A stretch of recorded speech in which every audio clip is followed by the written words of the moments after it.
katatapos lang namin umattend ng misa. So ngayon merong what do you call that? Procession ng Mary Magdalene. So ayan guys, papakita ko na sa inyo.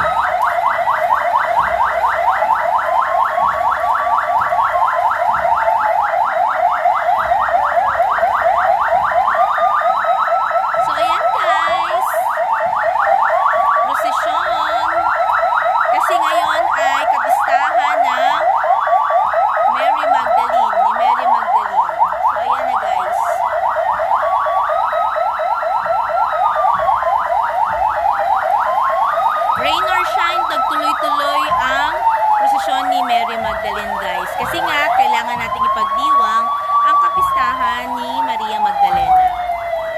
Rain or shine yan, guys. Katatapos lang namin umattend ng misa.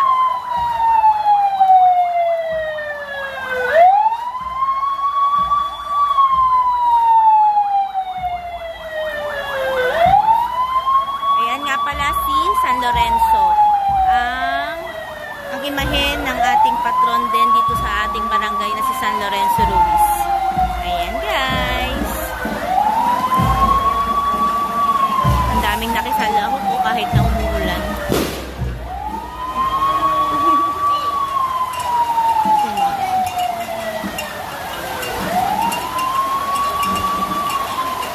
So ayan guys, ang daming umaten. Nakikita nyo naman guys, diba ang mga deboto ng Mary Magdalene. Ang lakas ng ulan, ang lakas ng hangin, pero dire-diretso pa rin ang kanilang pakikisa.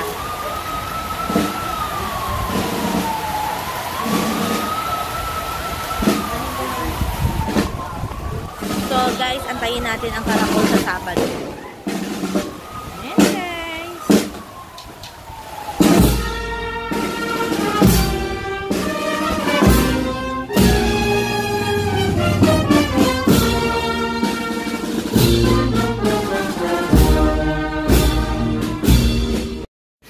Ayun nga guys, nakita naman natin nakadadaan lamang ng prosesyon dito sa aming street ng Mary Magdalene.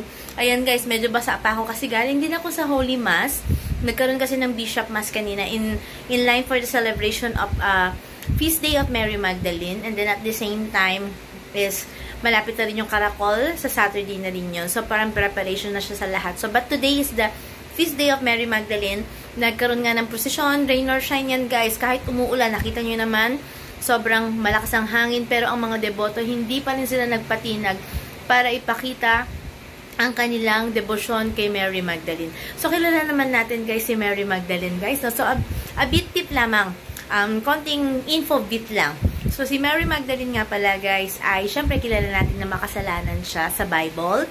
Alam nga natin guys na si Mary Magdalene may mga kasalanan na hindi maganda talaga, na nakikiapid siya. Pero, at the same time, kahit napakarami niyang kasalanan, pinatawad pa rin siya ni Lord. At talaga namang, siya pa yung unang pinagkapakitaan ni Jesus Christ nung pagkabuhay niya. Diba? Pumunta si Mary Magdalene sa kanyang libingan at nakita niyang wala na si Jesus Christ doon.